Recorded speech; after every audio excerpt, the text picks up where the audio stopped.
Hello, welcome to Love is a Battlefield, the domestic violence podcast. My name is Tilly Moore, and today is episode 40, the big 40. Now we are officially over the hill with our episode count. Now today's episode is called, well, as I always say, I don't know what I'm going to call it. Something JUJU, spiritual side of domestic violence. I had this on my to-do list for a long time, but I've avoided it because I didn't want to go too deep into this because I don't want to tell you, but it's a thing. It's a thing, and it's something we don't talk about much because, there's evil in the world and there's spiritual warfare going on, and I've seen some shit in my day, and I'm not going to go into that because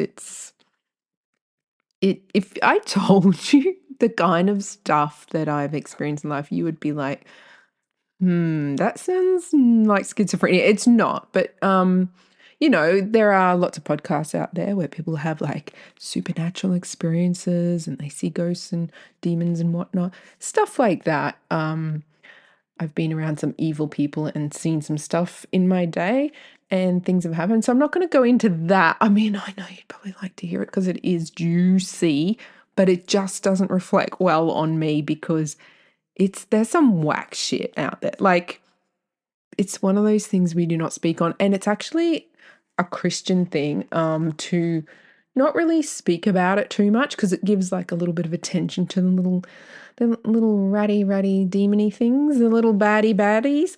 You just don't speak on it a lot. So like I spoke to a pastor once and they're like, oh yeah, spiritual warfare. Like, yeah, I've seen some stuff, but you don't talk about it a lot. So apparently like there's so many people in the world who've like seen some evil shit go down in their life, but they just don't talk about it because one, apparently that can make it happen more or something because you're giving it attention, so you're meant to just like fob it off.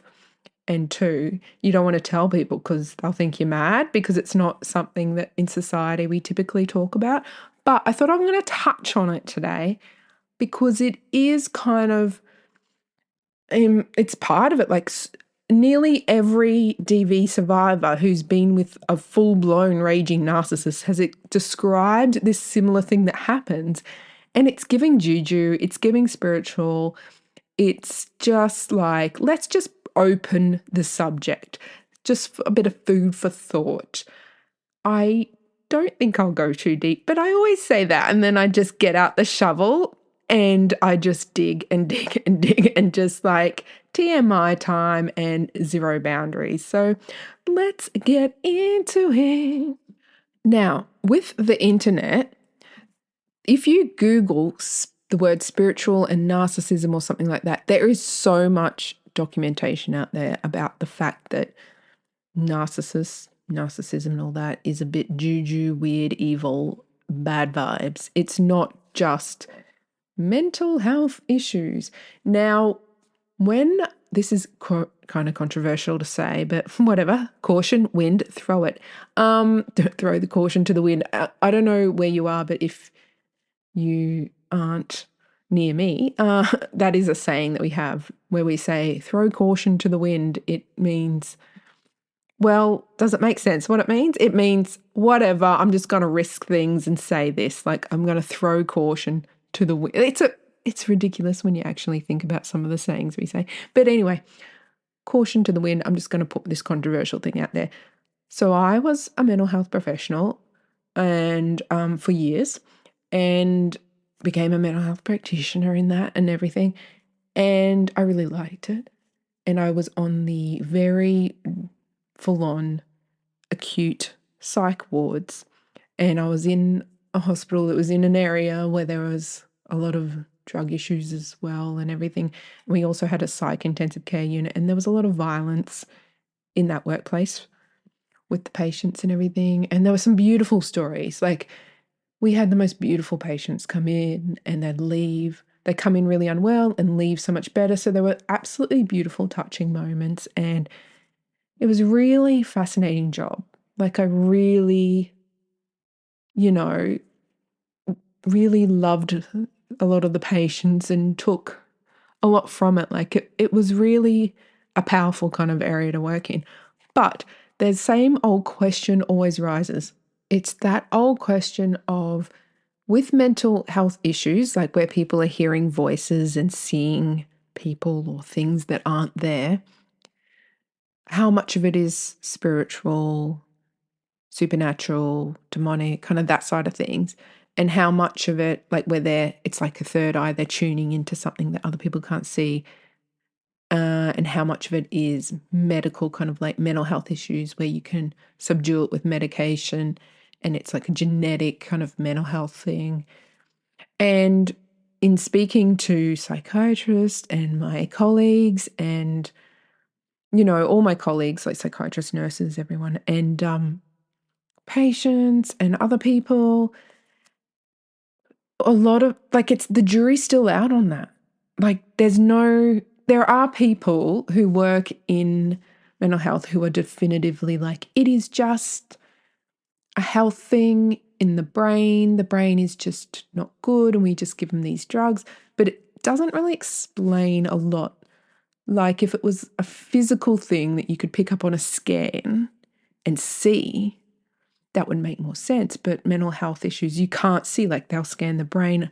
Sometimes it will look like a healthy brain. Other conditions, their brain, you can see, like, there's something not right with the brain. But the jury is still out in a way in that. And when I come from my own experience in working on the front line of psych and mental health nursing in the acute wards, it's like there is some kind of juju spiritual stuff going on sometimes. That, like, literally, like, you see the evil. Like, okay, I'll try and think of an example. Because you can share stuff, you just can't say who, what, when, where, how. I think one patient comes to mind. Now, I don't know heaps about their history, genetically speaking, or past drugs, or I think there was drug involvement, or what really was the background. But there was a patient where when they got unwell, it was like they were fully possessed. Like, we had to lock them in the seclusion room because they were trying to kill us. And this happened all the time. Great job. No, but, someone's got to do it. You got to help these people because they're a risk to themselves or others. And we had, oh no, I can't tell you that bit. We had to keep an eye on them when they were in that room. And they were just, anyone who came past, they were just like, I'm going to kill you. I'm going to rape you. I'm going to rape your kids. I'm going to rape your mother.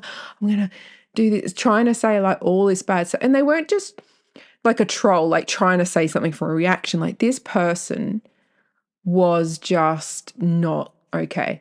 And their eyes were black. And then when they were well, they were like so sweet and so kind. And this person was really, really violent when they were unwell, really, really bad. And then, like, I got a soft spot for them because I just saw these two sides to them. And I just really felt for, like, how horrible would that be to be this sweet, nice, normal person and then just flick into this absolute like, the violence was just extreme and sudden. It was just like that. And it was like, that's not them. It's not like, a manipulator or something playing games and then they're like violent. It was different. I don't know. I'm trying to explain it without saying too much. But and then we had all these patients that would come in and they would talk about God and Jesus and stuff. And a lot would believe in it, but they were so like oppressed by like stuff. I don't know. There was a lot of, but then that's a symptom of things. Like, that's something they actually tick off on a list to diagnose someone, is if they are talking about God a lot, that can be a sign of someone not being well. But at the same time, you think, how is that a sign of a mental health issue if they're talking about God and Jesus a lot? Like, is there an element to mental health that is spiritual? And as a professional, it was my job to keep them safe, give them all the treatments, medication, everything they needed, and look after them and nurse them. And I did that to my best abilities. And I never put my own thoughts or anything because, I understood both sides of the coin. So I never really pushed either side. I could just see that, hey, that could be a bit of this. Or it could be that, and just open-minded. And my job was just to care for them, and I did that. So it would be really wrong of me to have been there and go, that's definitely spiritual, that's this and this, or that's not spiritual, that's 100%, they just need a medication, it's genetics, it's this, it's this. Just be open-minded and just put the needs of the patient first is the best thing to do in that situation. But working there, I just saw yeah, a lot of it could be that. And I've seen comments on social media where there are posts kind of touching on that. And people are like, oh, it's not that, it's medical, blah, blah, blah, you're all stupid. And I just think I was a professional working that area, and I am completely open to accepting the idea that it's not necessarily medical, but no one can be like, I know 100% either way because we're alive. I have this theory, when you die, you're like, oh, the penny drops. You're like, oh, I get it now. Because, we're here in our human brains, and what do humans know? Anyway. So that brings us to domestic violence. And what the hell am I talking about spiritual juju stuff when it comes to domestic violence? Now, if you've been through domestic violence and you've been with a narcissist, you probably already know where I'm going with this.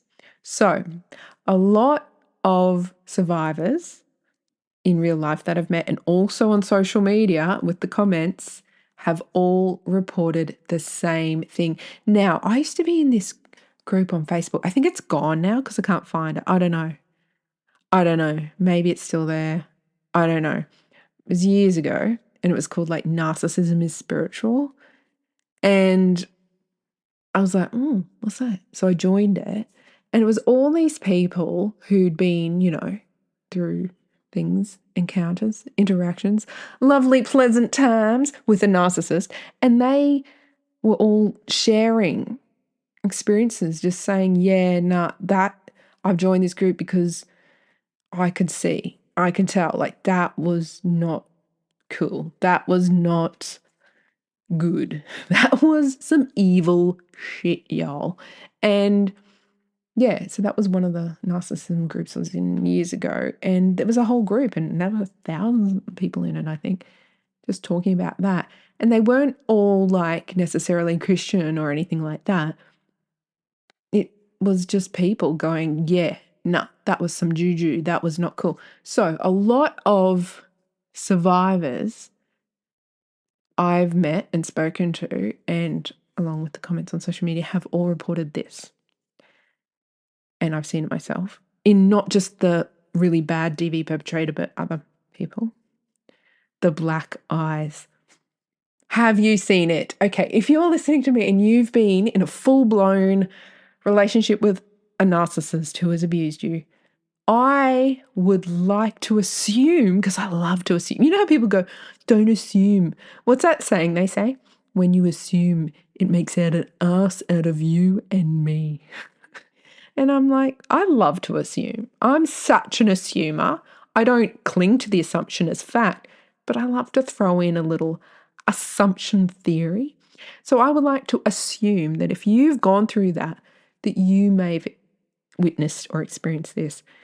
When your narcissist was being an evil piece of shit, when they were abusing you physically, emotionally, sexually, in any way, did their eyes go dark? Now, this is not some movie where things are dramatic. In fact, real spiritual warfare, not going to tell you how I know, but it's not like a movie. Obviously, movies have to be dramatic to sell tickets to movies and make money. It's not that dramatic. But did you see their eyes were just darker? If you're currently in a relationship with a narcissist, look. Look at their eyes. When they're evil, look at their eyes. And then when they're being like love bomby, groomy, manipulative little fucks, look at their eyes and see if the color is different. It is. It is. And their face, it's like they're like, like a psychopath, like in a movie, I guess, when they're being evil, their face is, how you just drop your face and have like no expression and have those really starey dark eyes and go, what are you talking about? I never hit you. Like a psychopath. Like when they're like that, they're giving evil, they're giving juju. But when they're grooming you, love me, oh, I love you so much, blah, blah, blah. They whole mannerisms, their face, their eyes look lighter. I have a little story to share, but it's not about the super evil one. Although no, I have stories about that too. Oh, I have so many stories.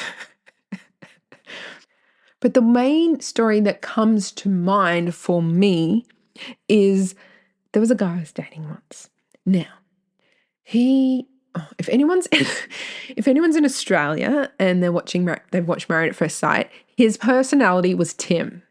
Now, Tim was that older one that was like completely emotionally constipated and immature and needed therapy.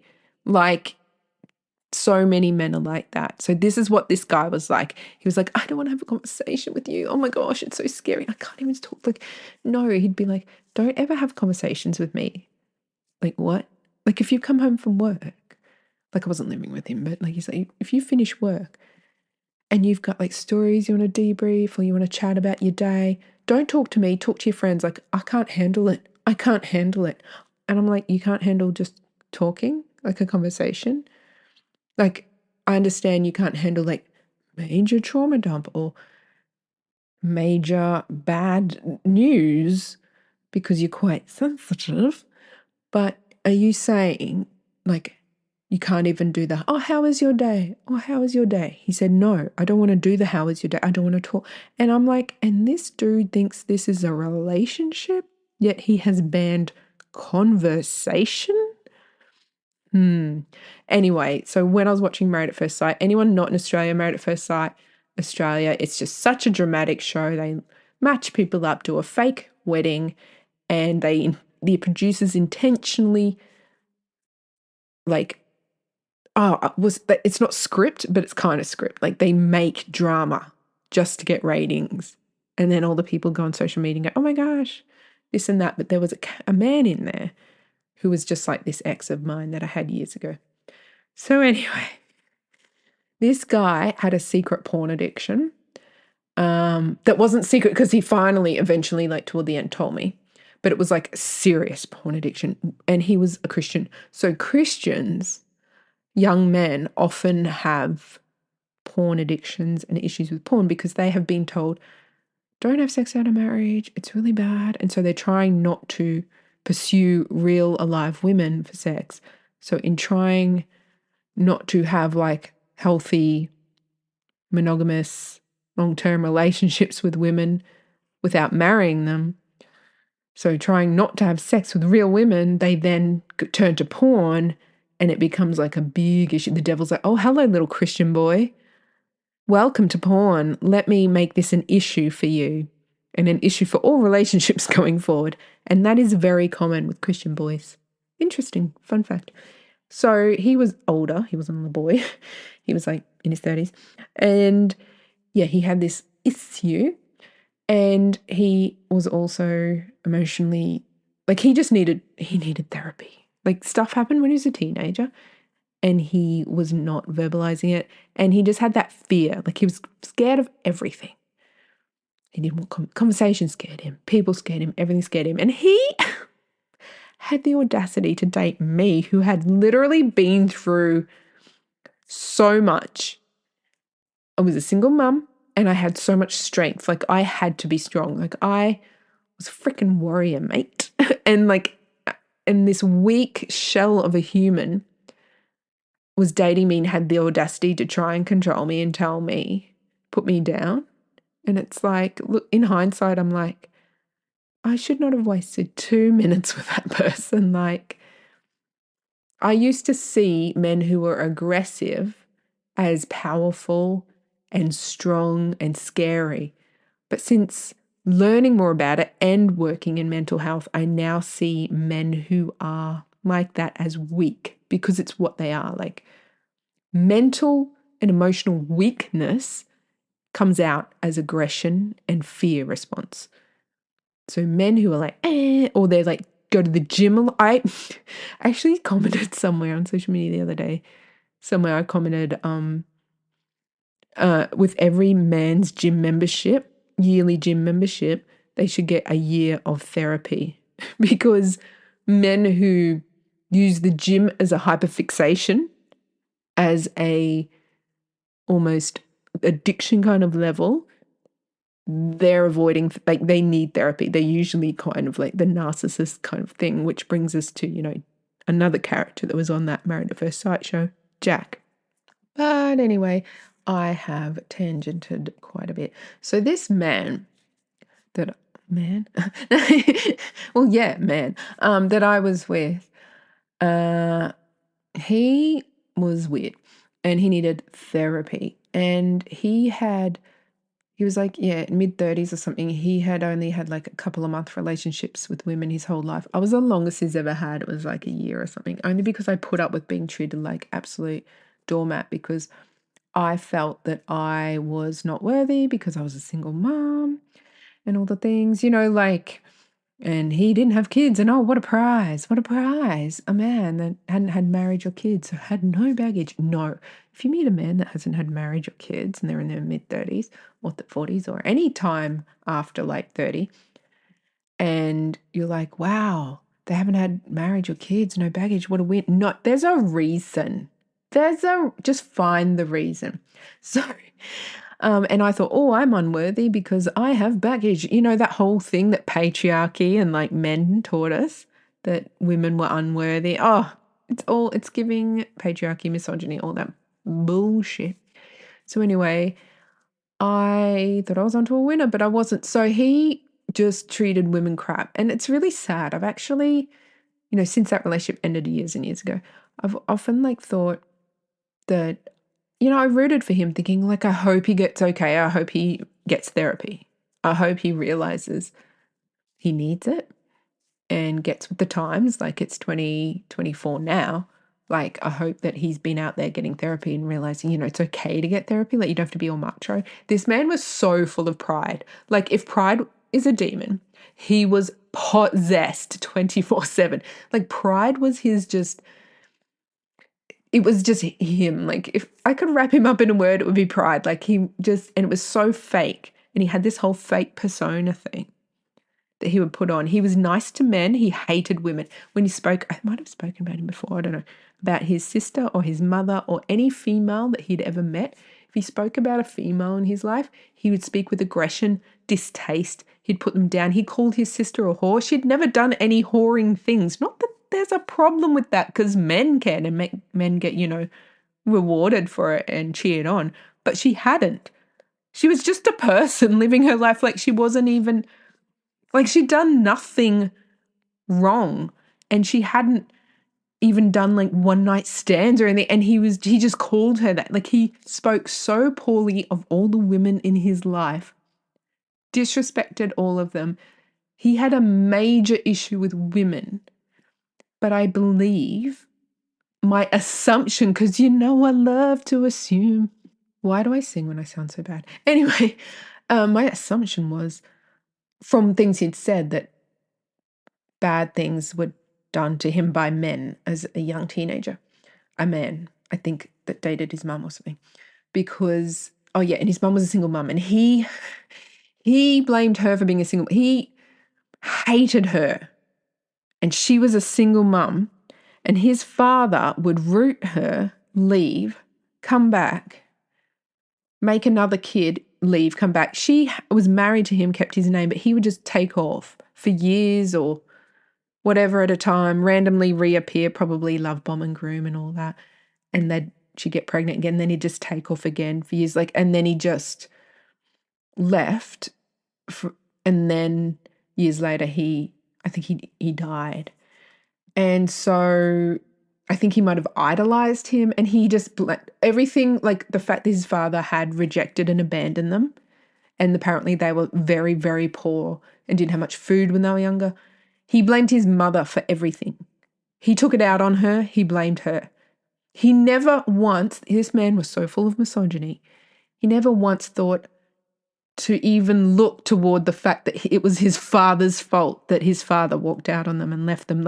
And this is, a long time ago. So they didn't really have support from the government with money much. And so this father basically left him for dead and then would come back and just use her again. And what this father did was absolutely freaking evil and horrible. And it's just really sad and unfortunate that he had such a misogynistic way of thinking that he just hated his mother and blamed his mother for everything in his childhood that was caused by his father's conscious choices, actions, and behaviors. And so he just hated all women. And so this man needed therapy, right? And so he then would treat me and any woman he was romantically interested in like a piece of crap. And I put up with it. Oh, it's embarrassing to say this. So, don't hate me. But don't hate me. I'm Christian. And but I'm not I get rejected by Christians. I get rejected by the church. They would say I'm the woman at the well because I've been married and divorced a whole bunch of times. It's giving Liz Taylor. No, and I've been in a lot of relationships. My kids have different fathers. Not something I planned. I was raised Catholic, church every week, good girl. And then life just went really messed up. And it was all me trusting men I shouldn't have trusted and believing things they were telling me. And it was all a byproduct of really not nice people and me having no boundaries and no self-worth and allowing people to just treat me like crap, which is what I am guilty of, just allowing people to treat me bad and lie to me and believing their lies. But it results in me being less worthy as a human being. And, you're the sinner, not the men who did it to you. So I, became Christian, so I go in church and that. And so this was the first Christian, my first boyfriend when I was young was Christian, but he was a barrel of laughs too. But, so I thought, because it's a Christian, I put up with more crap because I thought, that stupid thing, I don't believe it now, but back then, this is years and years ago, I thought, I'm not worthy, and all that crap. But now, oh my gosh, I would not even go on one date with a guy like this now. I have awoken. I have seen the light. My eyes are open. I am #woke AF. So my point that I am getting to, where I'm telling you about this guy, and then I'm going to tell you about the spiritual kind of thing. It's really interesting, but not really. Maybe, I don't know. So he would just date girls for I think 2 months, 3 months tops or something. And he would just ditch them and say, not good enough, not good enough. Do you know this? I think I've actually said this in the podcast before. Apologies if I had. But he had the audacity. Yeah, I think I have. He had the audacity to say to me, while I'm his girlfriend, I'd been, this is toward the end, so I'd been with him for around a year or something at this point. He had the audacity to say to me, literally upset, say, it's not fair, God hasn't sent me a wife. I really want a wife, I want to have a family. And I'm sitting there as his long-term girlfriend, literally what the actual fuck, mate? Who the fuck am I? Do you complain to your girlfriend to her face that she's not good enough and God still hasn't sent you a wife? Who the fuck am I then? Why are you with me? Because at the start, he's like, we are dating with a view to marriage. And that's what a lot of old Christians would say, because you date them and then you, with the whole, if this works out for so many years, eventually we will look at the fact that we may marry, rather than a lot of modern, other dating is like, oh, we'll just date, we'll just root, we'll just see what happens. Maybe we'll fall in love, maybe not. It's more like, oh, we'll date, and then if things are going well down the track, years on, maybe we'll get married. You know, that kind of thing. The old traditional kind of thing. So that conversation had been had, and he'd driven that conversation at the start. And so we're together with the fact that, hey, if this keeps going, eventually that would be the plan, maybe down the track. And he's actually complaining to me that he can't get a wife. Who the fuck am I, mate? Like, the audacity to complain to me. And it's like he's saying to my face, you're not good enough. And he would date, and I know it, he would date. I do not doubt for a second, because I've met a lot of the women that would go to the churches he would go to, and they were beautiful, like stunning, physically beautiful, and inside and out. Like, they were so lovely. And so I do not doubt for a second that a lot of these women he dated were absolutely lovely and would have made beautiful, like great wives, because a marriage, I've learnt now that I've grown up, is two people who aren't going to give up on each other. They just choose to be partners in life, a team. You're not going to have the perfect person, you know, that whole thing. And there are a lot of men out there who are like, no, I need the perfect person. It's like, no, you just need your person and someone who's going to be in your corner and your teammate for life. And you've just got to make sure you're willing to, you know, work with them and be with this person. Like, it's not about perfection. And I think the thing he hated about me was that I was a mother, yet he knew that from the start. So it's like, thanks. But all the other women he'd dated hadn't been mothers and stuff, or some had, I think. But yeah, so he was just like, he's just, anyway, son of a bitch. No, we don't say that saying anymore. What's with that saying, son of a bitch? To me, wanting to say that is me wanting to say he's a prick. But when you listen to that saying, son of a bitch, it's blaming the mother. It's misogyny. It's patriarchy. It's just saying your mother is a bitch. And you always use that saying when you're insulting someone who is being an asshole, who has wronged you. So you are insulting someone by insulting their mother and blaming the mother for the son's behavior. It's time men took responsibility for their own behavior. I have to stop saying son of a bitch. I don't actually say it that much. Because he's not. He's the son of a strong woman who he just treats like crap because he won't go to therapy. Okay, so long story. Let's keep trucking along. So this guy, he, since we broke up, he's dated other women, and every woman I don't know. People don't tell me much about him. Like, I don't even want to know. I don't really care. But I feel hopeful for him. Like, there's no major animosity. I don't appreciate how his pride and misogyny and patriarchal bullshit is stopping him from getting therapy he needs to stop hurting others, because apparently he's still getting in relationships with women, finding an excuse to say you're not good enough and dump them. And this is a pattern he keeps doing. So as far as going forward, like, I would only think I wish he would get therapy so he would stop hurting other people, because obviously he's meeting women that are like, oh, wow, I've met this guy, you know, they get their hopes up, and then he just trashes them. And I think maybe he gets off on that a bit, like the power and control of, you know, getting someone to like him. And then when they get to a stage of liking him and he's got what he wants from him and all that stuff, then he just like trashes them. Yeah. So I just think while he's hurting others, he should not.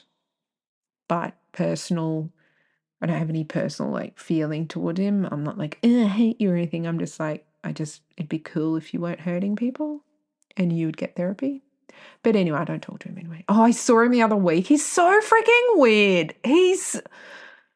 Anyway, and he's not all there. He's not that bright. It took me a year to realize how cognitively challenged he is. Like, this is no offense. Like, you can be, okay, side note, but an important one for this tea I'm spilling. This guy was really, really, really stupid. Like, actually cognitively challenged. Like, I didn't know. I'm not a very good judge of people, so it took me like a year to figure that out. And yet, I felt guilty saying that, but then I thought, his pride oozes out of him like pus out of an infected wound. That's so gross, I'm sorry. It's just every pore has pride oozing out of it. Yet there was this pastor at church, and he is a little similar with like being a bit silly and not so smart.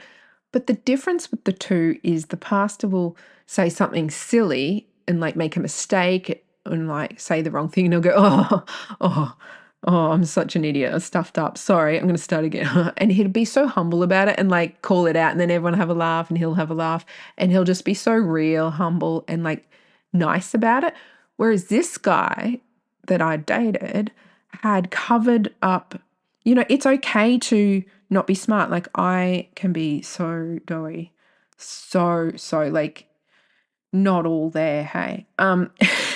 I can really be like that, and I'll just make a joke of it and just get on with things. I won't project pride and weirdness. But this guy was obviously insecure about it, and he would just cover up and hide the fact that he wasn't that bright with aggression and pride. And so it was just like not good. Like, there are two ways. Like, you can be cognitively challenged, but if you can be humble about it and be like, oh, well, cool, that happens. Have a laugh, whatever. Oh, I made a mistake. Call it out. Be cool. Be normal. But this guy would be aggressive if he said something wrong, and like if one of his mates went, oh, no, that's not that. Why did you say that for? He'd just get really aggressive, really pride-filled, and just like ego-y and just not nice about it. And it was just like, there's two different ways you can go. Like, anyone can be the way they are. Anyone can be traumatized from childhood and need therapy. But it's when they refused therapy and refuse to acknowledge as an issue, and actually that issue inside them, it starts hurting other people. That's the thing. So we're all different. We all have baggage. We all have things going on. But it's when we don't, like, when that turns into something that hurts others, that's when it's an issue. When you are projecting that at others and, causing pain to other people, that's the issue. So anyway. So it's really sad because he's still like not married with kids, and he blames each woman. Like, he'll meet all these beautiful women and he'll just blame each one, like, not good enough, not good enough, not good enough, not good enough. And it's like, at what point does it click in his head that, like, if you just healed whatever's going on for you, that you could probably have a nice life and you would have married one of these, if that's what you really want, is to be married. Like, do you actually want to be married, or have you just been told that? Anyway. So it's just destruction. Like, people who go around destroying and hurting others instead of actually, like, looking at what's going on and healing it and starting a healing journey. So I didn't mean for this whole episode to be about that guy, but anyway. So the spiritual side that I've got to finally, he would randomly dump me all the time. I know I would not put up with this right now. Okay, this is years ago, all right? All right? Years and years ago. He would just randomly dump me all the time, just to, remind me that I'm trash and he's better than me. Not. And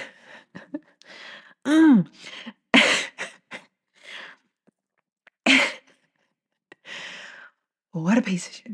I've got to really get out of the habit of calling men with poor behavior that hurts others pieces of shit, because it's not right and it's not fair.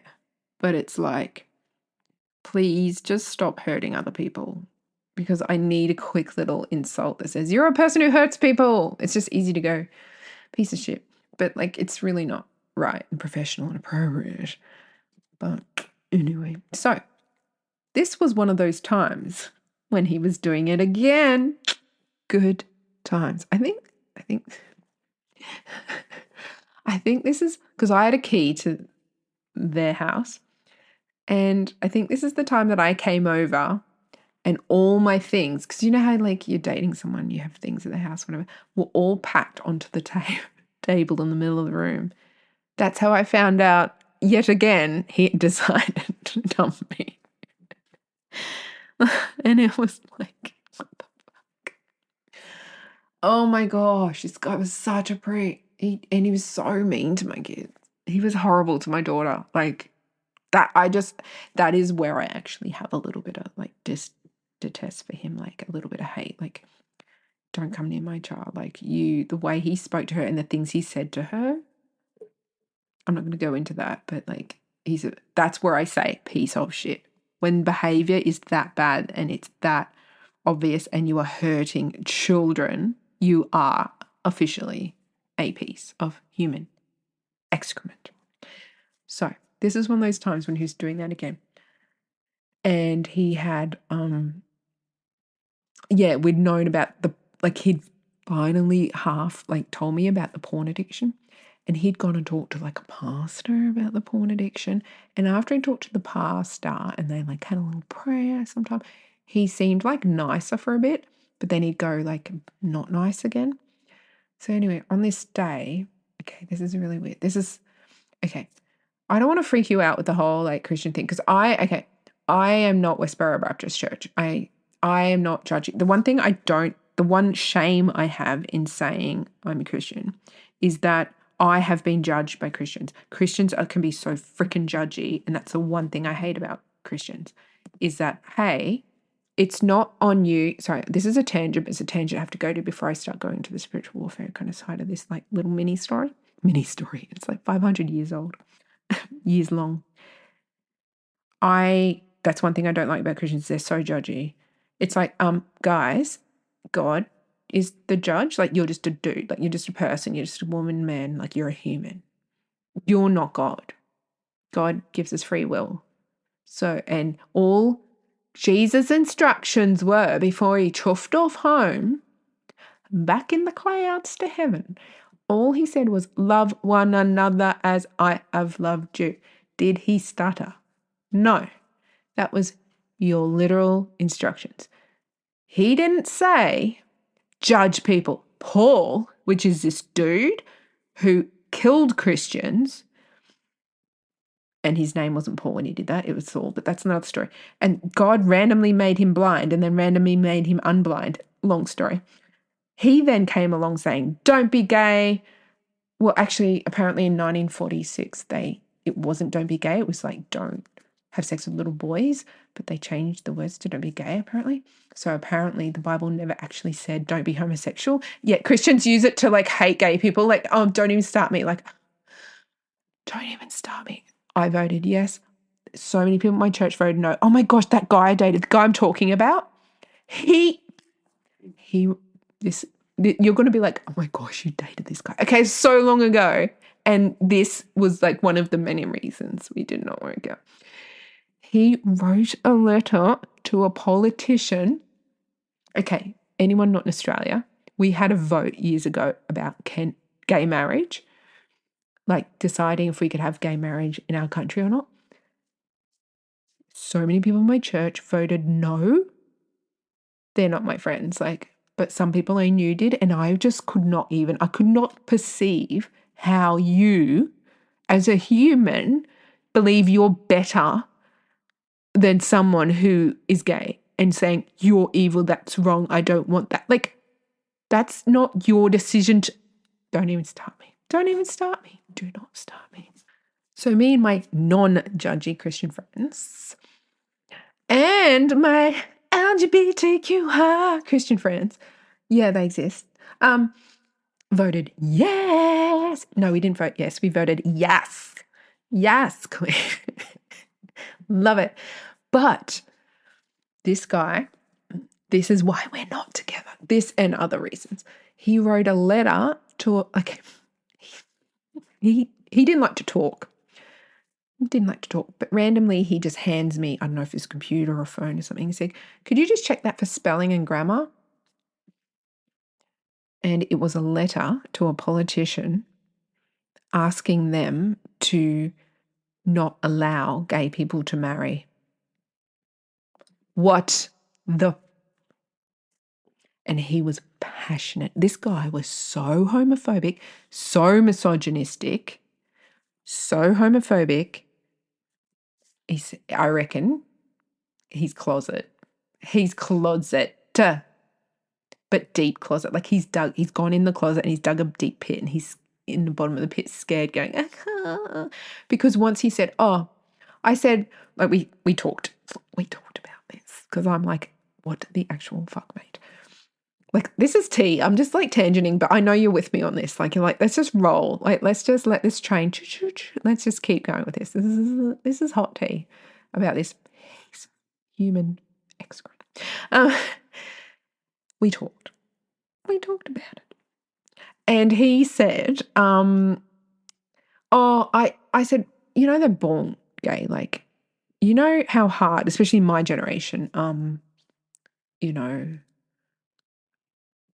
especially like X generation, millennials, and before that, anything but millennial and before, it wasn't as easy as it is now to be gay. And I said, a lot of people lost relationships with their parents. They got kicked out of home. Years ago, it was illegal. They'd get arrested, And I said, if it was a conscious decision, who would choose that? Clearly, they're born like that.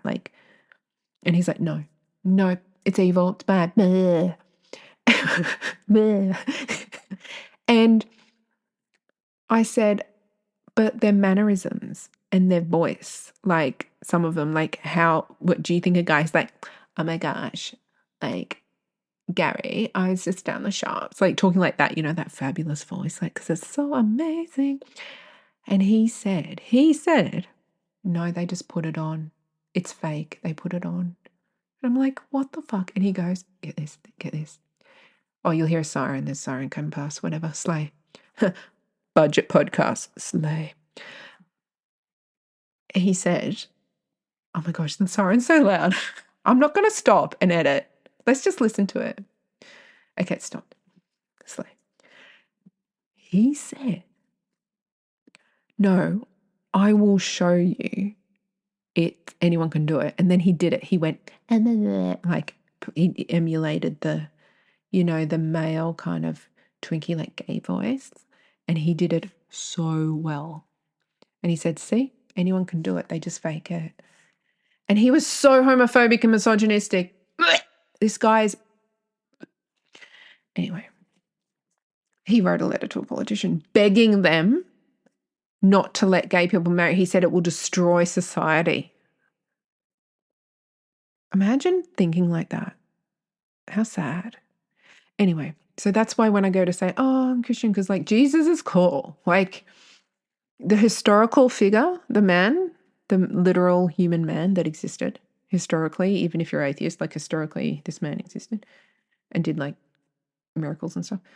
Like he's cool. Like he's like the cool uncle. Like he's the guy you can talk to. Like you can pray to Jesus and be like, hey, cool. And spiritual warfare, you need that name. Like you say the J word, you good. He's going to come in and be like kick ass. But I don't go around going, I'm Christian, because saying I'm Christian could say I hate, like I'm Christian can mean you hate gay people. You think you're better than everyone else. You're a basic bitch. Your Westboro Baptist Church, and you think you are the most unsinning person in the world and everyone else is a sinner and you're just a perfect piece of shit. Like, no. So that's why I don't go around going, I'm Christian. And even going to church, like organized religion is not it. No offense to people at church. My microphone just disconnected randomly. Okay, so what was I saying? ADHD, the classic ADHD. What was I saying? So yeah, I don't go around, and I know like that's bad because in the Bible there was this guy called Peter, and like they were like killing Christians and stuff like after they killed Jesus, and like they went up to him and went, "Aren't you Jesus, mate?" And he's like, "Yeah, nah, I'm not." And sorry, that's an Aussie thing. If you're saying no in Australia, you say yeah, nah. If you're saying yes, you say nah, yeah. So it's the last word of what we say. So yeah, nah means nah, which means no. Nah, yeah means yes. So Peter's like, yeah, nah. And they're like, no, like we saw you with him. You're in his posse. You're in his crew. You've been rolling with him. Like you've been like, you've been like walking around like the desert and caves and stuff, like in the Middle East and whatnot.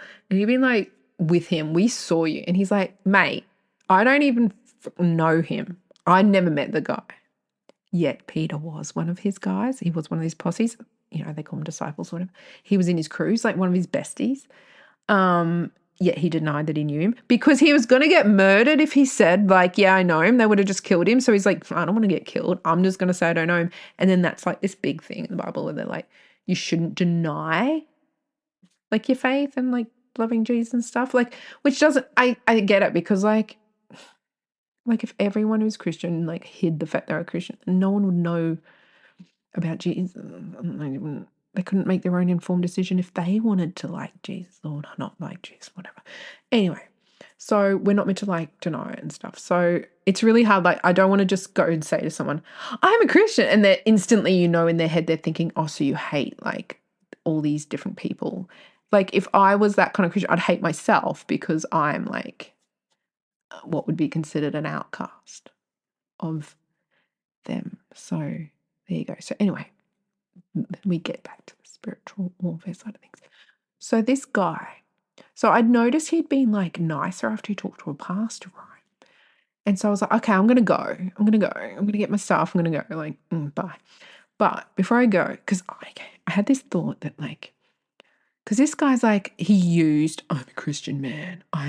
Like, he thought the fact that he was like a Christian guy at church, because they know they're few and far between. So all the women at church will just want them so bad. Like, and they think that, you know, they're hot shit. And so he would just use that to like make me feel like crap and put me down. Yet he wasn't like praying and stuff. Like, he wasn't being like all super like that anyway. So anyway, because I'd seen that he'd seemed a bit nicer after he talked and prayed with the pastors, I had a theory, so I gave it a red hot crack. So before I left, I was like, hey, cannot we pray?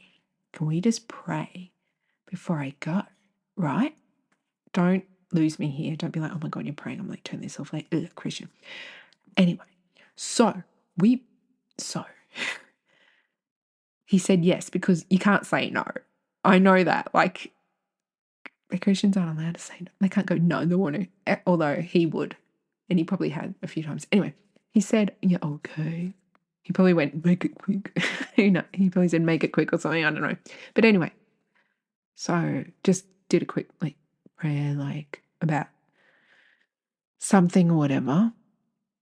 I would have said stuff about him or whatever. And then, right, get this. After I prayed, I looked at him. His eyes were like a normal eye color. They were like lighter. I don't remember the color of his eyes. Maybe they're blue, maybe they're green, maybe they're something like that. Anyway, they were nice. They were light in color. His face looked like, you know, when you're looking at a guy and they really like you or love you and they have that like gooey look on their face? He had that, like he looked all like light. I don't know if you can describe like someone looking light, but like he looked all at peace. His eyes were like really light in color. His face looked like all loving, like he was looking at me all loving and gooey. And he looked so nice, if that makes sense in that moment. Like, and he just looked at me like he adored me. Like he'd never looked at me like that before. And he looked like, and he said something really nice. And he spoke nicely too. And I was like, oh, wow, that's good. And then he was talking. And then slowly as he was this is freaky. As he was talking, two things happened. His eyes started getting darker and darker. His face started looking more tense and scrunching up and looking more like anxious-y, aggressive-y. And what he was saying went from really nice stuff to, oh no, you got to go, like, get away, get out of my life, like, roar, like, went from loving stuff to that. And it slowly transitioned. And I just saw this darkness come over him and his mannerisms, like in his hands and his face. It literally went from randomly peaceful and loving, like I had never seen him so peaceful and loving. Well, oh, maybe, no, one other time we did go to church together, and in that one church service, he had tears, and he never, a pride-filled man will try not to cry. Women love a man who cries because we think, oh, that's good. But he would try not to cry, which is not good because you're bottling, bro. Cry, please. But one time he did have tears at church, and after that, he was nice that evening, just for like the few minutes I saw him after church. He was this is the guy that put me in a box under tax. I've talked about that before.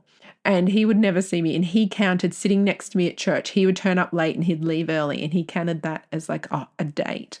And the main time he'd see me every week. And this adult, committed, he would say, he's the one saying it. He's saying monogamous, committed, full-on view to marriage relationship.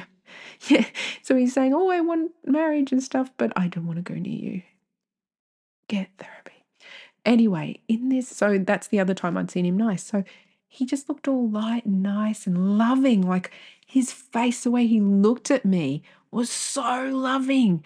And then as he kept talking in the time between the prayer, and I guess his demon mates came back because slowly he shifted, and then boom, his eyes were black. And as soon as his eyes went black, his face changed. He went, go, get out, leave. Just like that. Like it transitioned, and then boom. And he was gone. And I left. But I've never forgotten how freaky that was to see, like, him free of all the evil, and then like it came back. His little demon mates. Yeah, that's not spiritual warfare. I mean, no. There's other stuff I've gone through in life. That's just more of like, yeah. So DV wise, I mean, that guy was just a prick. But with the DV perpetrator, yeah, he would be like that too. When he was being super evil, his eyes were black, and their face and their mannerisms, they're just evil. And then other times they cannot look so evil, but with a narcissist, it's always there. Like, because it's, I'll tell you one thing that I learned. There's a difference between demonic oppression and demonic possession. Demonic possession is actually your body, you are like blacked out. You have no memory. Your body is taken over by the entity. Demonic oppression is more common. Like most of us have like attachments. There's a theory that if you have sex with someone, whatever's attached to them and everyone they've had sex with attaches to you, and like you get the JUJU. It's called soul ties. So when you have sex with someone, you get their soul ties and stuff. You can pray it away. So if you have sex with someone who's like bad juju, you can Google soul ties prayer, and there'll be like prayers online. You can pray to detach and disconnect those soul ties from, especially if you've had sex with a narcissist, because the juju that is with them now thinks it owns you and will be like attached. Attached just means they're around and they're like looking at your life going, oh, how can we fuck her shit up? Do you love how like factually professional my information is? Demons saying, how can we fuck her shit up? It's just, this is not coming from like facts. This is just coming from a lot of experience that I'm not sharing. A lot of stuff, but like, it's everyone, they have been atheists, Christians, agnostic, Buddhist, Hindu, Muslim, all people, all thoughts and, about spiritual stuff have all reported that they've seen the dark eyes in their narcissists, and they've seen how when they're being really evil and giving into this thing that's like part of it, you can see some hints of not manifestation. Even when they're like that, it's not like possession. Like they are still consciously aware. They're not possessed. They're just oppressed. They're just, they need some therapy and they need some prayer and stuff like that. They just need to get rid of the bad. So, yeah. In summary, what I used to say at the end of all my university essays, the final paragraph was, in conclusion, spiritual warfare, spiritual stuff, JUJU. I use the word JUJU because it's non-denominational. If you say spiritual, it could mean like occulty spiritually stuff. If you say demon, people get a bit funny and they're like, oh, they don't exist and stuff like that. And you're like, I don't want them to either, but bad news. So you don't want to freak people out. So I just use the word JUJU. I say, that's a bit JUJU. I'd even say it at work in mental health. I'd be like, a bit of JUJU going on there. Because it's just a light way of saying, hey, that could be something other than textbook medical. So, narcissism is a bit genetic, is a bit trauma-based, is a bit all the things. But, a lot of us have reported that we've seen that shift. So just get Googling and see what you find. See if you've experienced that. If you've seen the shift in any of these men, because what they do, it. If you've been with a narcissist, you know that what they do is evil AF. Like the things they do to intentionally destroy their victim is beyond normal human brain. Like it is evil. It's not something a normal person would do. So obviously, like there's some JUJU going on. How much of it? What kind of JUJU? What's going? Like, let's not get too deep and don't just. Yeah, but anyway, if you have fucked a narcissist, you might want to pray. If you are the praying kind of person. If you're not, slay. No one's pressuring you here. But if you want to, just Google soul ties prayer, or there's ones called ungodly soul ties or whatever. And you might find some are worded weird. Just find something you like, and it usually just says, I want to disconnect any kind of attachments to this person. And there's a part where you're meant to list everyone you've slept with. Right. Okay. Oh, So I just had a thought, and then words wouldn't make mouth move. Words wouldn't come from brain to mouth, but there was a thought. So in Australia, there's a place you can Google called the Healing Rooms. Actually, they're in America as well. Now, the Healing Rooms are non-denominational, but they are Christian, so be warned. Basically, they're open at whatever times, and I think all of them, you just rock up. There's no appointment. You just rock up, and they're usually like kind of older people because, they're not working and so they're retired. But they can pray for people. Non-denominational, so no organized religion kind of JUJU. Sometimes they use a church's rooms because they're free to rent, because it's free. Like you just rock up. You can donate money because they'll buy tea and coffee and bickies or whatever. But they're free.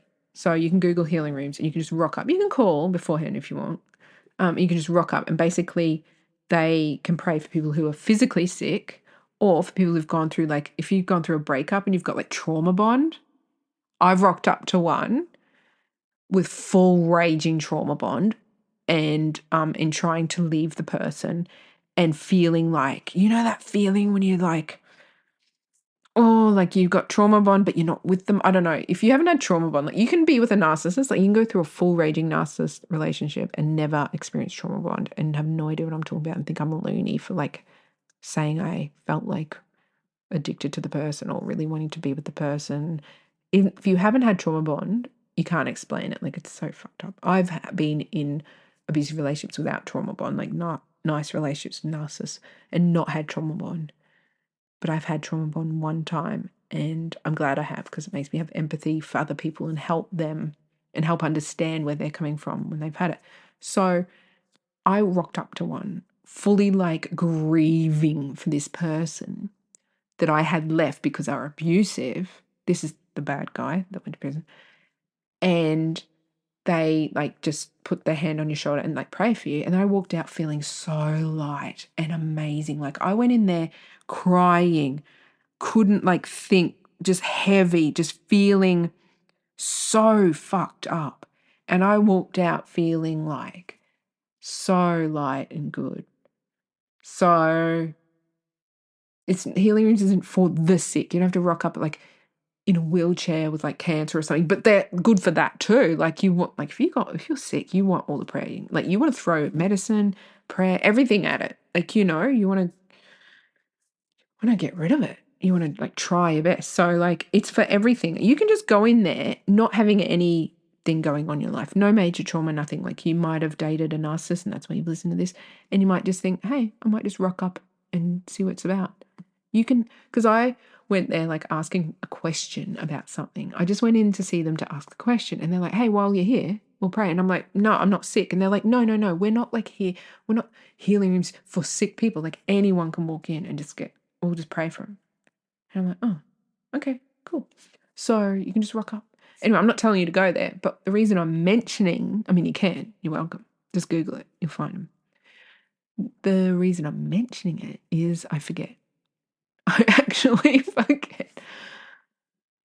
There's a lot of stories about the healing rooms I'm not going to tell you, but there was one I was going to tell you.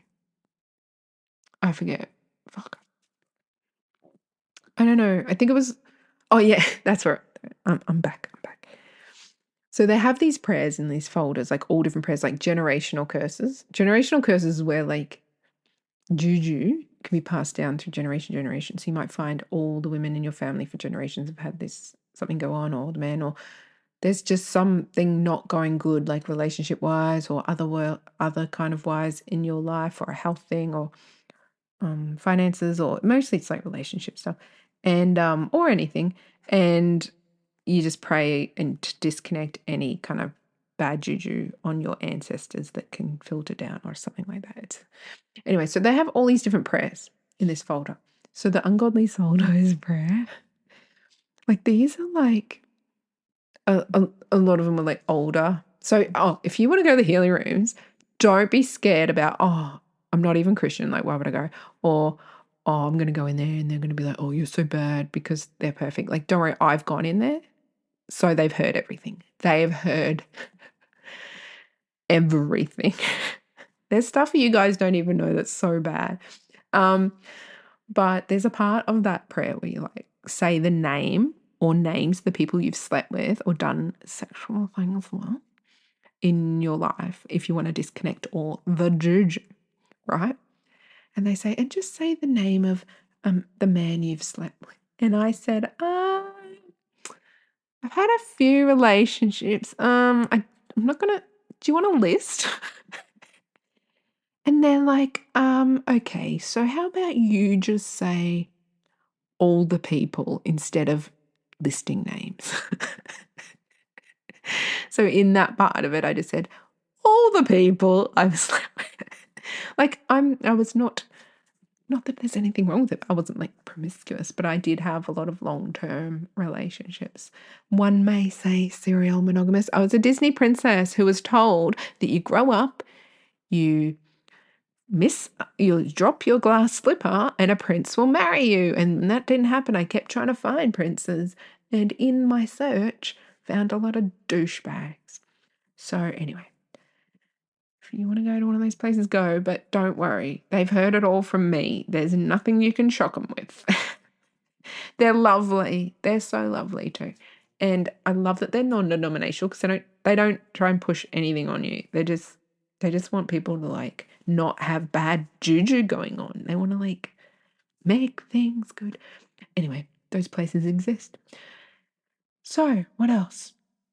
I don't know. Basically, DV can be a little column A, a little column B. But if you think, I think that guy looks evil when he's doing this, it's not in your head. You're not alone. You're not the first. You're not the last. Unfortunately, we wish you were because we wish that like this never happened to anyone else ever again. But it can be a bit juju, a bit spiritual, and it's not your fault. And just, it's all gonna be okay. Okay, so my message, as usual, is stay safe. You're a freaking legend. If you've got to this point of this episode, holy shit, what the fuck is wrong with you? Why are you listening to me? Thank you. You might want to go and get tested to see if you're neurodivergent because I just can't imagine a neurotypical person would last this long listening to my bullshit. But then again, I do know a podcaster with an actual budget, studio, editor, producer. So don't compare me because this is trash, like $0. And a podcaster I listen to who has ADHD, and the neurotypicals love it. They love it. I think they find us entertaining because they're like, you're weird.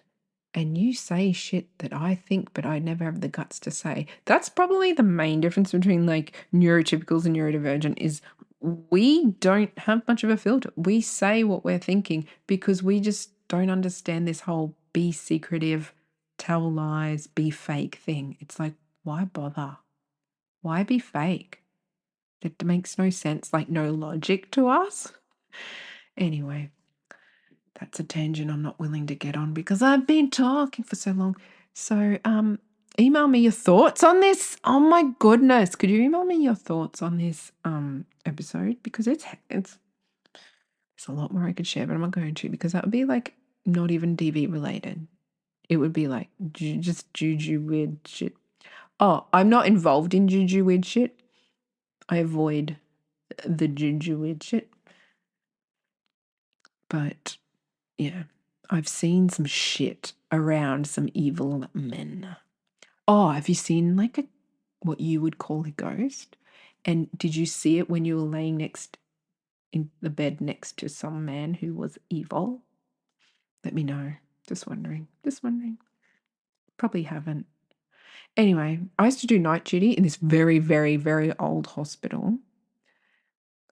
The old Royal Brisbane Hospital in Queensland, Australia. The old building, Block 7, not the new one. I call it the new one, but it was 20-something years ago. I worked there when we had white dresses, and I worked there when we moved all the beds over to the new building. And when you were a new grad nurse, all the older nurses would tell you, like, ghost stories to try and scare you on night duty, but I'd be like, oh, tell me more. And I never saw anything. And we were there in the dark, in the wee hours of the night, at the witching hour of 3 a.m., people did die. Like, it's fact. Like, have you heard of that? That 3 a.m. is the witching hour, they call it, and that's the juju hour or something. I don't know. I haven't really looked into it, but nurses would always talk about it. And we did have patients die at that time. Weird, hey? Don't know. Don't know what it is. Why? I haven't really Googled it. I haven't looked into it. Don't care. You just try and ignore all that stuff, basically. That's the rules. You just go, whatever.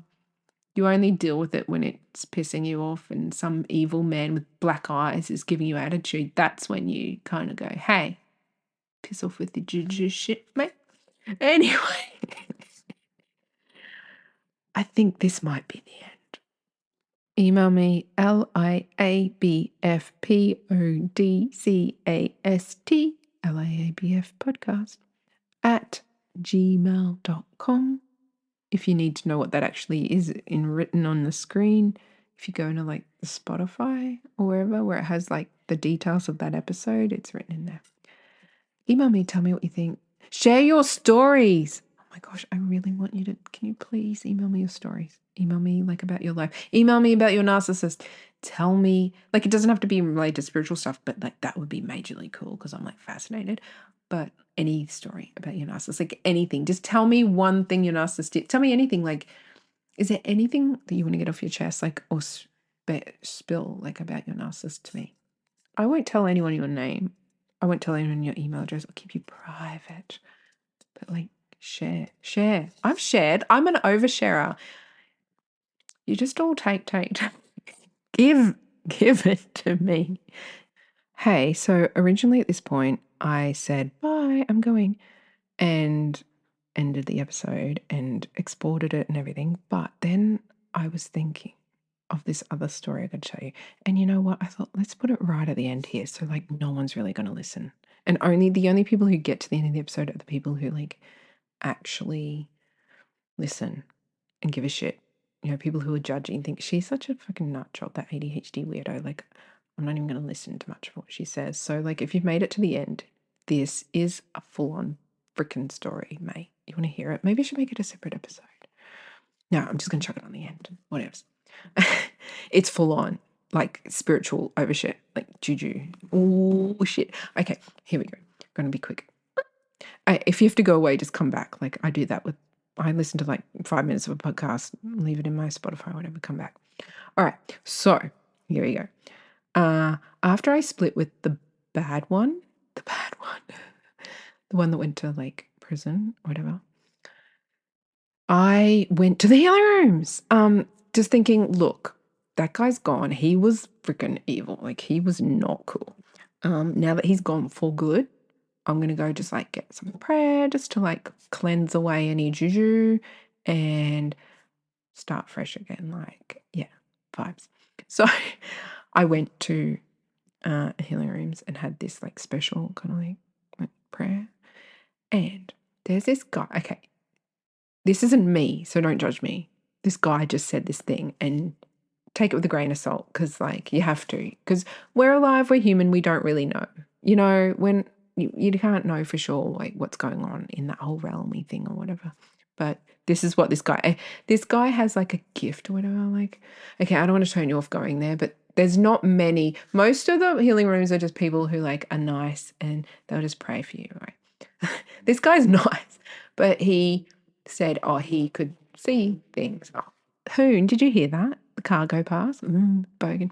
Hoon. It's an insecure boy wants attention because he didn't get therapy.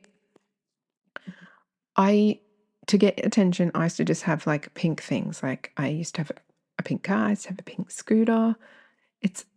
Mate, if you want attention, just have a pink car. Like slay. A big exhaust. Like that's basic. Like everyone does it. Distraction. Anyway, I'm back in the room. This guy, apparently his little spiritual gift or whatever was he sees things. And take it with a grain of salt because I did, but I'm sharing this with you.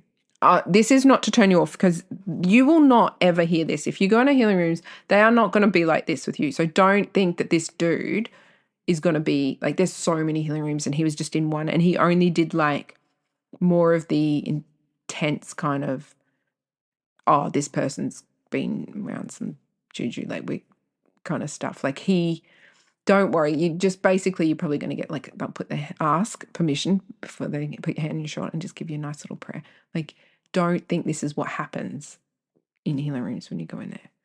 But this one man that happened to be volunteering in one healing rooms one certain day, he says that he can see stuff, which is not common for there. So don't be scared or turned off.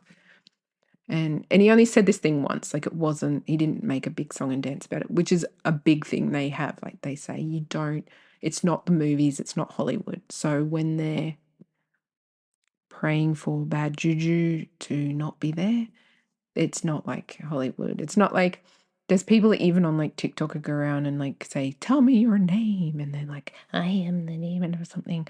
They don't do that. They don't even want to know its name. They're like, no, we just go away. Like we're not giving attention to it. We're not trying to have theatrics and be all like, look at us. They're just pray for you, make you feel nice. But I hope this doesn't turn you off. This guy just said this one thing once. And I just want to share it. Okay, it's kind of weird. But it's not me. It's not a reflection of me. The only reflection on me is that I went in there going, I just want some prayer because this guy was really not cool.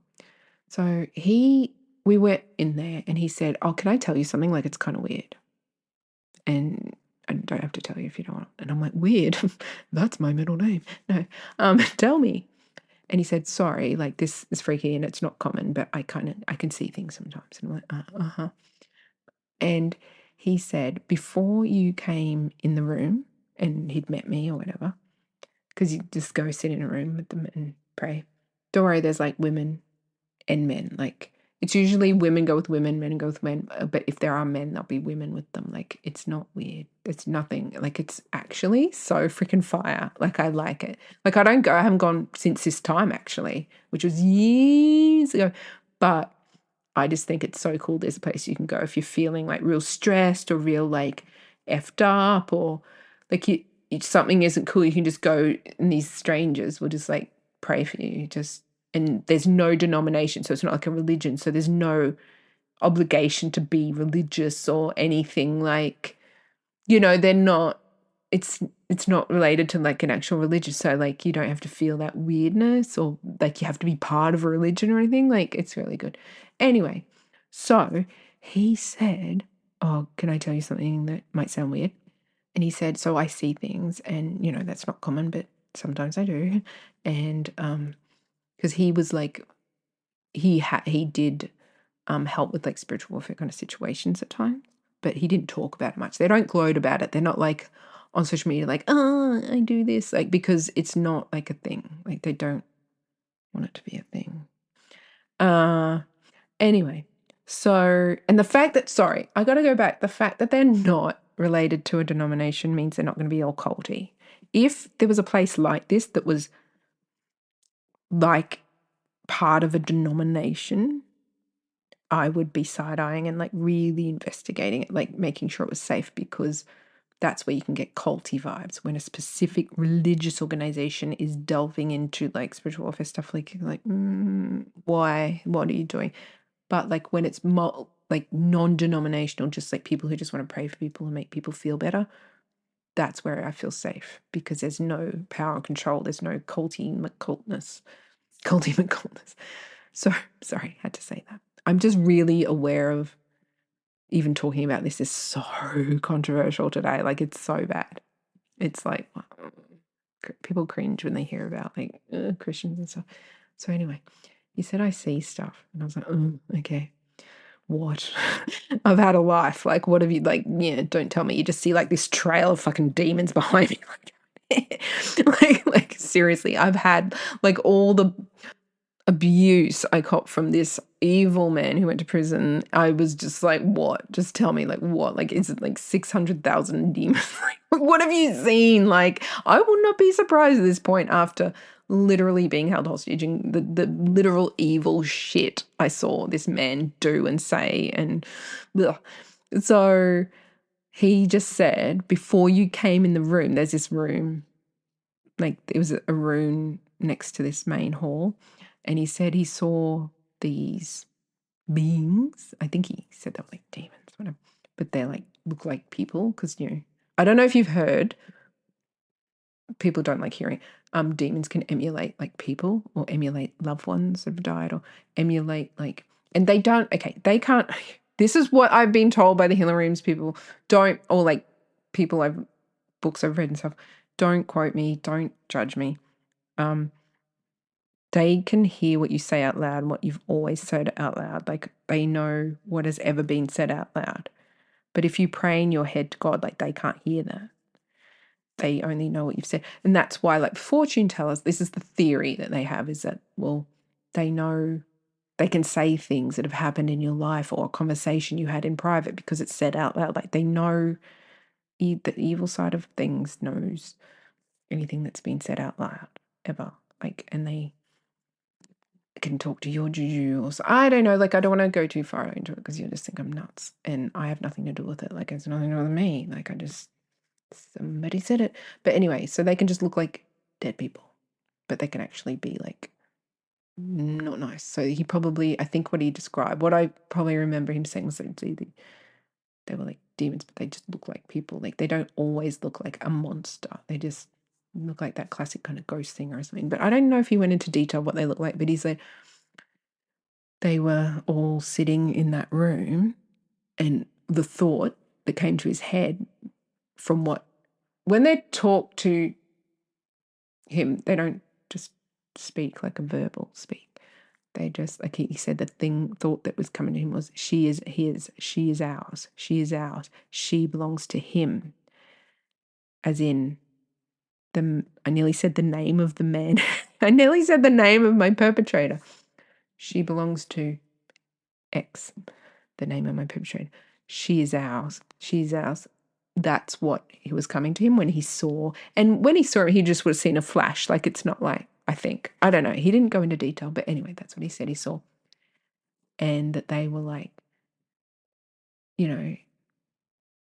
thinking like, because he would abuse me and he had been sexual with me, that they think they are attached to me and they like own me and have the JUJU rights or some shit. Anyway, and then they prayed, and then like afterwards he's like, yeah, they're gone. And I'm like, Slay. Anyway, so that's that. So they can piss off. And and no trauma bond, because that's gone. Yeah. But anyway, I just thought I'd share that. That's really weird. But don't judge me. I just sat there and they prayed, and then I felt good and it was done. And I don't know. Like, you don't know. No one knows everything, because we're here right now being humans. I don't know. Believe what you want. Whatever makes things better. Weird. That was so weird that I shared that. But it just came to me and I was like, I don't know, like, I guess in a way, if someone had believed anything I'd said in this episode and had seen like the whole like evil in the person that was abusing them or something, I think I don't know, I just wanted to add that this guy thought who had this gift of seeing stuff, said that, like, that they say this the same for sexual assault victims and children who have been sexually abused. This is heavy. And I'm not going to tell you how I know this and get into this, because this is a whole episode. And I can tell you I do know about this a bit. Children, there is a theory, and it's a theory. We all have theories. None of us know for sure, so we don't judge each other. But and it's not my theory. I just was told it, and I've seen some evidence of it, but I'm not gonna. Oh, there's a saying called piss in anyone's pipe. It just means, you're not going to shove stuff down someone's throat, I think. Maybe it doesn't mean that. Maybe I'm really stupid. Anyway, if children who've been assayed, the juju from the pedophile thinks it owns them, and that's why when they become older, they often struggle with suicidal ideation, self-harm, drug addiction, alcohol addiction, and other juju bad things, bad things, because the oppression, the bad, whatever you want to call it, that was attached to the bad person that did the things, sticks around near them to see what's going on and attaches to them and thinks and tries to ruin their life and wants them to kill themselves. Like, it wants bad things. Like, if you're evil, that's what you want. You want bad things to happen. And so they just like attach and make their life not pleasant. That's one theory. I mean, obviously, children who've been sexually abused, PTSD and all of that as well leads to addiction issues and suicidal ideation and self-harm as it is. So, but that's just one thing I had heard. And so anyone who's been sexually assaulted can also, including children, I'm not going to go there, can do that soul ties prayer to just disconnect any kind of bad shit from bad pedophiles, because you just don't want that juju. Even like atheists are always saying, oh, your cells renew every 7 years in your body. So they're always saying that, and they're like, oh, 7 years. Now my ex from 7 years ago is gone. So we all like talk about stuff like this. But believe what you want, Google what you want, think what you want. But yeah, that was weird. How I mean, yeah, you can't say a narcissist isn't evil. They do the most evil freaking things. But how evil? What evil? How does it work? We're not going to deep dive on that. We're just going to go, look, you're evil. Don't do evil. We'll get away from you. Bye. So, an hour and a half. Well, I don't think I'm going to do one next week because it's going to take you 2 weeks to get through this one. So, how about we skip a week? Oh, no one will get to the end of this one and know that we're going to skip a week. Well, if you're not going to listen to a whole episode, you're not going to be fanging for the next one, are you? You just, if you don't know where the next one is, like, listen to the last one. And anyway, but a lot of people would have not wanted to listen to this one because it touches on a lot of sensitive subjects that a lot of people, there's a lot of hurt. Church hurt, it's called, when like you grow up and like I've had church hurt. I could go on about things. Anyway. Okay. Slay all day. Stay safe. Get away from the evil juju people doing the bad things if you can. If you can't, make a plan. Because at the end of the day, it's not your fault. All right. I'm definitely going now. Definitely. Goodbye. Bye.